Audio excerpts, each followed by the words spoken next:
Men So'yinov Jahongir, Demir Profil zavodida 5 yildan beri kara haydovchisi lavozimida ishlayman. Asosan qiladigan ishlarim furalarga yuk ortish mo'ljallangan. Mana shuni xavfsiz va sifatli ortib berish vazifasi qo'yilgan. Stabil ish va tartib intizom bo'lgani uchun mana shuning uchun bizga yoqadi. Xavfsizlik qoidalariga birinchi navbatda amal qilamiz.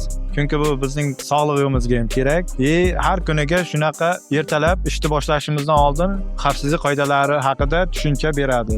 Aql jamoa birov-birimizni qo'llab-quvvatlaymiz, yangi kelgan ishchilarga o'zimizda bor ko'nikmalarni beramiz. Muhit ajoyib o'tadi.